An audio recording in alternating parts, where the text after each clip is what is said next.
Hello and welcome to another lecture. एक और lecture आपके सामने है। तो आज के इस लेक्चर में हम डिस्कस करेंगे extraction of S block element कि एस ब्लॉक एलिमेंट जो हैं इनको एक्सट्रैक्ट कैसे करते हैं। अब एस ब्लॉक एलिमेंट में आप जानते हैं कि हमारे पास दो ग्रुप्स हैं, एक है first A group so call alkali metal और एक है second A group alkaline earth metal. तो एक कंपैरेटिव वे से, एक डिटेल वे से हम सारे लेक्चर को हम डिस्कस करेंगे आप। तो चलो शुरू करते हैं कि एस ब्लॉक एलिमेंट जो हैं इनके बारे में क्या डिटेल्स हैं और इन एलिमेंट्स को हम कैसे एक्सट्रैक्ट करते हैं। आप सब जानते हैं कि एस ब्लॉक एलिमेंट जो हैं दे आर हाईली रिएक्टिव। अब क्योंकि हाईली रिएक्टिव हैं तो डेफिनेटली ये एलिमेंट कभी भी फ्री स्टेट में तो नहीं पाए जा सकते। यहीं से कहानी को शुरू करते हैं कि पहला सेंटेंस ही हमने यही लिखा है कि no S block element occurs in free state. कोई भी जो एस ब्लॉक एलिमेंट है वो फ्री स्टेट में नहीं पाया जाता। क्यों नहीं पाया जाता? क्योंकि आप देख सकते हैं कि इन एलिमेंट्स की जो रिएक्टिविटी है वो बहुत ज़्यादा हाई है, हाईली रिएक्टिव हैं। जहाँ कहीं भी पाए जाते हैं ये कंबाइंड स्टेट में होते हैं, कभी क्लोराइड की सूरत में, कहीं कार्बोनेट की सूरत में, कोई सल्फेट की सूरत में, कोई नाइट्रेट की सूरत में। एटलीस्ट ये बात क्लियर हो गई कि S block element due to its high reactivity never and ever occurs in the free state. अब फ्री स्टेट में पाए नहीं जा रहे, हमें अब क्या करना होगा? जो इनके डिफरेंट ओर्स हैं या जो भी कंपाउंड्स इसके नेचर में अवेलेबल हैं उनमें से इन एस ब्लॉक एलिमेंट को हमें क्या करना है? आइसोलेट करना है।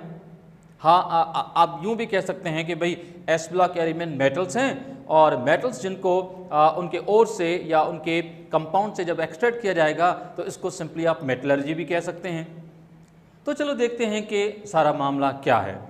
एक और पॉइंट की तरफ बढ़ते हैं। देखो क्या लिखा है कि S block elements are usually extracted by the electrolysis of their fused chloride. S block element को एक्सट्रैक्ट करने के लिए हम लोग क्या करते हैं कि इन एस ब्लॉक एलिमेंट के जो क्लोराइड्स हैं उनकी इलेक्ट्रोलाइसिस करते हैं। क्लोराइड्स की इलेक्ट्रोलाइसिस यूजुअली की जाती है जब हम एस ब्लॉक एलिमेंट को एक्सट्रैक्ट करने जाते हैं। तो उनमें से एक एग्जाम्पल जहां से किस्सा शुरू कर रहा हूं now, that is the extraction of sodium metal. अब आप सब जानते हैं कि सोडियम मेटल को एक्सट्रैक्ट किया जाता है तो इस प्रोसेस को कहते हैं डाउन प्रोसेस। और डाउन प्रोसेस जहां किया जाता है, ठीक है, डाउन प्रोसेस जिस जगह पे किया जाता है उसको हम जनरली क्या कहते हैं? इसको हम कहते हैं डाउन सेल।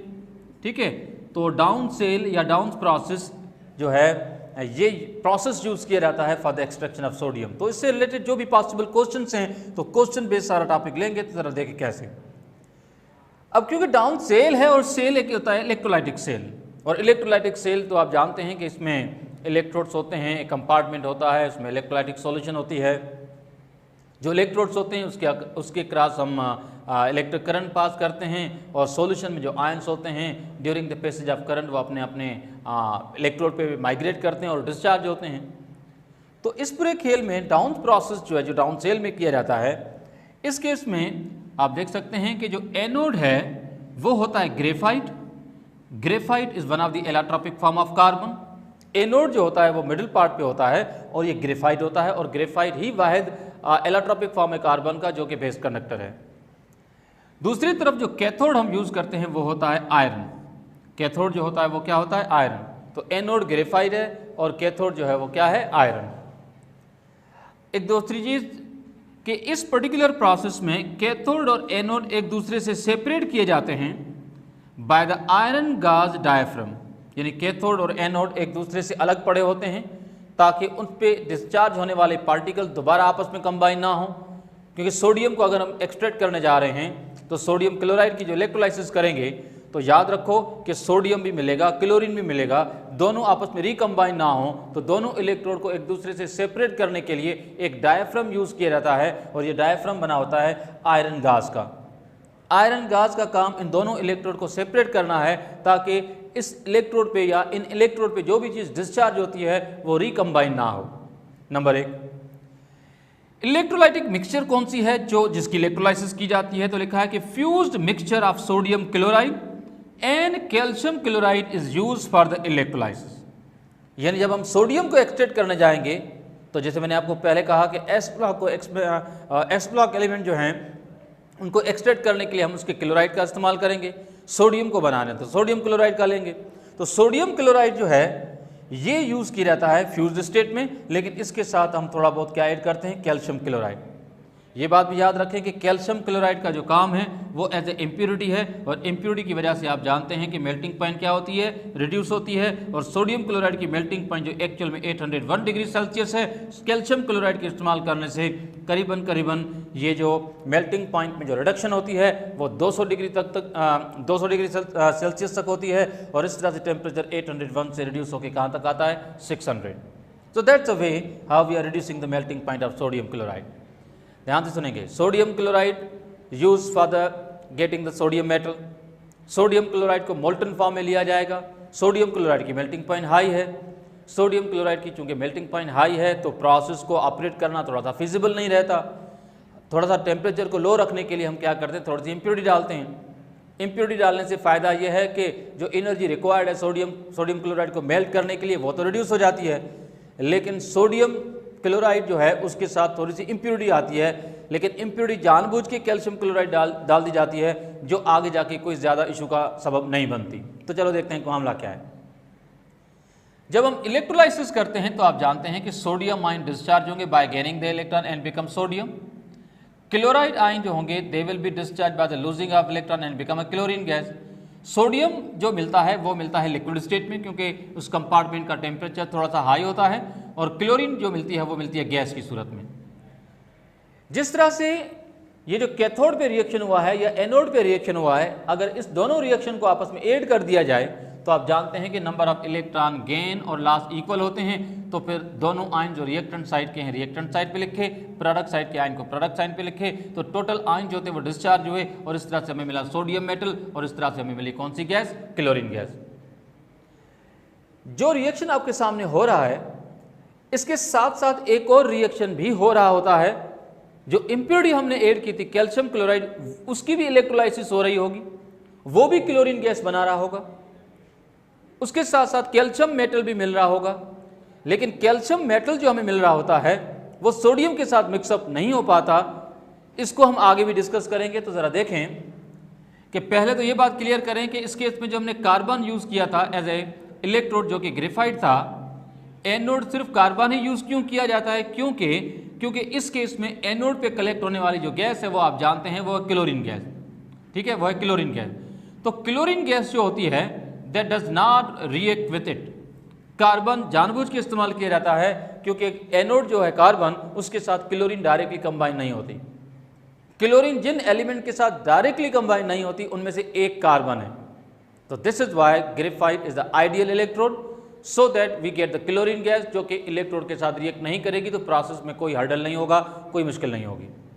ठीक है, आगे लिखा है कि calcium is also obtained at cathode but remain separated from the molten sodium due to its high density. और आपने पढ़ा हुआ है कि सोडियम भी हमें लिक्विड स्टेट में मिलता है, जैसे मैंने आपको पहले कहा, और साथ साथ में आपको कैल्शियम भी मिलेगा, वो भी लिक्विड स्टेट में, क्योंकि टेम्परेचर बहुत ज़्यादा हाई होता है, करीबन 600 डिग्री सेल्सियस टेम्परेचर इस प्रोसेस में।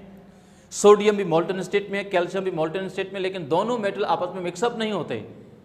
कैल्शियम नीचे रहता है, सोडियम ऊपर रहता है, क्योंकि कैल्शियम की डेंसिटी ज़्यादा है, सोडियम की डेंसिटी कम है। आपने पढ़ा हुआ है कि फर्स्ट ए ग्रुप के जो एलिमेंट हैं उनकी डेंसिटी कम होती है, सेकेंड ए ग्रुप के जो एलिमेंट हैं उनकी डेंसिटी ज़्यादा होती है। तो that's why this is the ideal way to get this sodium metal. इसी तरह से जैसे सोडियम मेटल की एक्सट्रैक्शन को हमने डाउन प्रोसेस से जो करते हैं, ऐसे हम अब बात करेंगे एक्सट्रैक्शन ऑफ मैग्नीशियम मेटल, जो कि सेकेंड ए ग्रुप का एलिमेंट आपकी बुक में मेंशन है। मैग्नीशियम के जो डिफरेंट ओर्स हैं उनमें से कुछ जो डबल साल्ट हैं, जैसे कि एक है डोलोमाइट जो कि मैग्नीशियम कार्बोनेट और कैल्शियम कार्बोनेट की कॉम्बिनेशन है, एक है कार्नालाइट जो कि मैग्नीशियम क्लोराइड और कैल्शियम पोटेशियम क्लोराइड की combination along with 6 water molecule.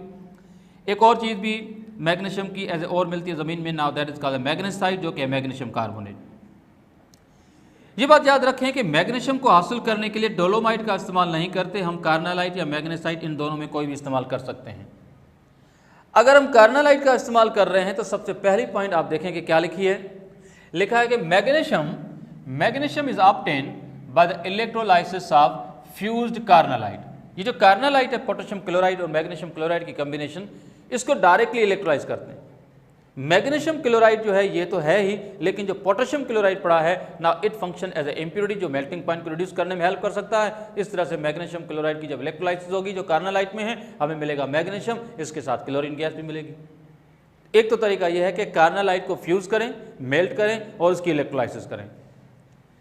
लेकिन अगर मैग्नीशियम को अगर मैग्नेसाइट से हासिल करना है तो मैग्नेसाइट से हासिल करने की टेक्निक कुछ यूं है। तो आप देख सकते हैं कि magnesium carbonate is the magnesite.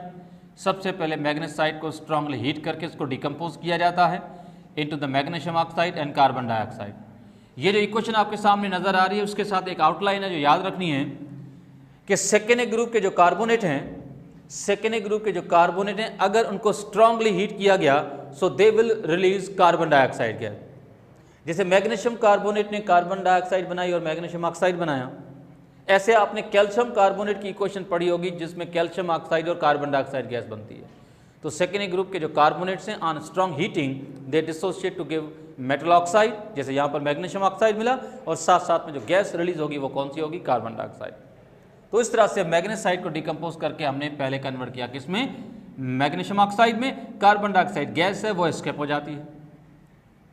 Magnesium oxide जो हमें मिला है इसको बाद में कार्बन के साथ मिक्स करके इसको क्लोरीन की मौजूदगी में इसको हम रिएक्ट करवाते हैं। तो कार्बन पार्ट ऑक्सीजन के साथ रिएक्ट करके बना लेता है कार्बन मोनोऑक्साइड गैस, जो भी प्रोसेस के दौरान एस्केप हो जाती है क्योंकि गैस है। जबकि क्लोरीन पार्ट जो है वो मैग्नीशियम के साथ बनाता है क्या, मैग्नीशियम क्लोराइड। तो इस तरह से हमने मैग्नीशियम कार्बोनेट जो कि मैग्नेसाइट था उसको हमने कन्वर्ट कर लिया किसमें, मैग्नीशियम क्लोराइड में। सेकेंड ग्रुप के एलिमेंट को भी जब हासिल करना है तो भी हम इलेक्ट्रोलाइसिस उनके क्लोराइड्स की ही करेंगे, पर क्योंकि मैग्नेसाइट कार्बोनेट है तो सबसे पहले हमने कार्बोनेट को किस में कन्वर्ट कर लिया, क्लोराइड में। अब क्या करेंगे, अब क्लोराइड को फ्यूज करेंगे और बाद में इसकी इलेक्ट्रोलाइसिस करेंगे, और इलेक्ट्रोलाइसिस करेंगे तो मैग्नीशियम कैटाइन कैथोड पे जाएगा, क्लोरीन जो है वो एज एनाइन वो एनोड पे जाएगी। इस तरह से मैग्नीशियम अलग और क्लोरीन गैस अलग। ठीक है। एक और चीज जो याद रखनी है वो ये कि fuse magnesium chloride is then electrolyse to get the magnesium metal, जो बात मैंने यहां पर अभी आपसे डिस्कस की। सी वाटर, समंदर का जो पानी है, this also contains a certain quantity of magnesium chloride. अगर आप मैग्नीशियम को हासिल करना चाहते हैं तो समंदर के पानी से मैग्नीशियम क्लोराइड को अलग करके उसकी भी इलेक्ट्रोलाइसिस कर सकते हैं।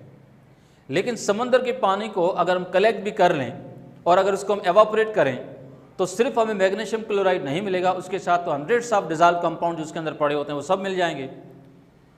तो समंदर के पानी से मैग्नीशियम क्लोराइड को अलग करने के लिए सी वाटर को एवापोरेट नहीं किया जाता है। एक नई टेक्निक, एक डिफरेंट टेक्निक जो है वो फॉलो की जाती है ताकि सिर्फ मैग्नीशियम क्लोराइड ही समंदर के पानी से अलग हो, बाकी चीज़ें जो हैं वो डिजॉल्व स्टेट के अंदर उस सॉल्यूशन के अंदर या पानी के अंदर पड़ी रहें।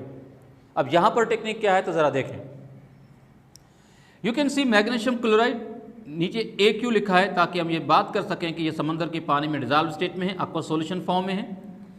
हम लोग क्या करते हैं कि समंदर के पानी की सर्टेन क्वांटिटी लेकर उसके अंदर डाल देते हैं सिलेक्ट लाइम, और आप जानते हैं कि slaked lime is a calcium hydroxide. जैसे ही हम मैग्नीशियम क्लोराइड जो कि समंदर के पानी में मौजूद है हम उसके अंदर सिलेक्ट लाइम डालते हैं तो एक डबल डिस्प्लेसमेंट रिएक्शन होता है कि मैग्नीशियम आयन जो होते हैं वो इसके OH आयन के साथ कंबाइन होते हैं और कैल्शियम जो होता है वो इसके क्लोरीन पार्ट के साथ कंबाइन होता है। तो इस तरह से हमें मिलता है मैग्नीशियम हाइड्रोक्साइड जो अपीयर होता है in the form of white colour precipitate. ये एक सॉलिड है जो कैल्शियम क्लोरीन के साथ मिलकर जब कैल्शियम क्लोराइड बनाया तो ये पानी के अंदर डिजॉल्व स्टेट में चला जाता है, और इस तरह से हमने इसको क्या लिखा, एज AQ।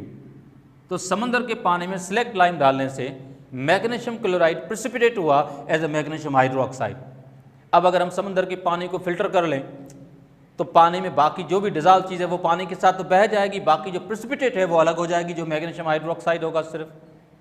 अब इस मैग्नीशियम हाइड्रोक्साइड को लेकर इसको स्ट्रांगली हीट किया जाता है, और जब मैग्नीशियम हाइड्रोक्साइड को जब हम हीट करते हैं, डिकम्पोज करते हैं, then we get magnesium oxide, और इसके साथ आप देख सकते हैं कि क्या मिला है, वाटर।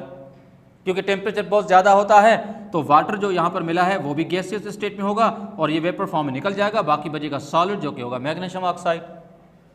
अब फाइनली हम क्या करते हैं, मैग्नीशियम ऑक्साइड को कार्बन के साथ ट्रीट करते हैं in the presence of chlorine, तो कार्बन और ऑक्सीजन कंबाइन होकर बना लेते हैं कार्बन मोनोऑक्साइड जो एस्केप हो जाती है, और क्लोरीन पार्ट मैग्नीशियम के साथ कंबाइन होकर क्या बना लेता है, मैग्नीशियम क्लोराइड। तो इस तरह से समंदर के पानी में जो मैग्नीशियम क्लोराइड था उसको प्रेसिपिटेट किया एज ए मैग्नीशियम हाइड्रोक्साइड, फिर मैग्नीशियम हाइड्रोक्साइड को दोबारा हमने क्लोराइड में कन्वर्ट कर लिया।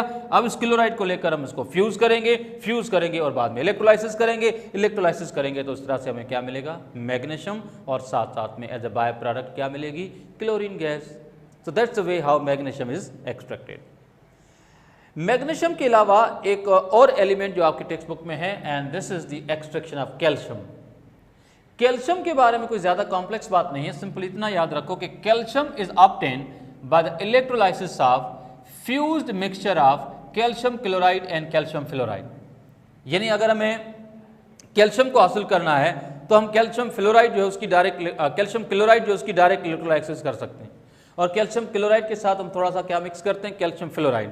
और यहाँ पर कैल्शियम फ्लोराइड जो होता है now it louvers the melting point of calcium chloride, क्योंकि एज ए इम्प्योरिटी, अब आप सब जानते हैं कि इम्प्योरिटी हमेशा क्या करती है, मेल्टिंग पॉइंट को कम करती है। तो calcium fluoride reduces the melting point, और इस तरह से प्रोसेस जो होता है वो फिजिबल होता है और ऑपरेट करना हमारे लिए इजी रहता है।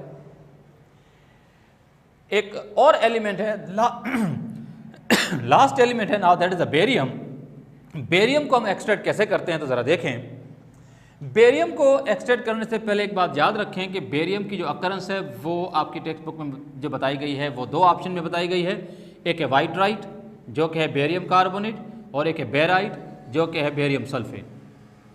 हम बेराइट जो है इससे बेरियम को हासिल नहीं करते, हम वाइटराइट जो है इसका इस्तेमाल करते हैं टू गेट द बेरियम, क्योंकि वो तरीका हमारे लिए इजी रहता है और फिजिबल रहता है। अब तरीकाकार क्या है, तरीकाकार यह है कि बेरियम को जो बेराइट अपना वाइटराइट जो है बेरियम कार्बोनेट, उसको सबसे पहले हम रिएक्ट करते हैं HCl के साथ।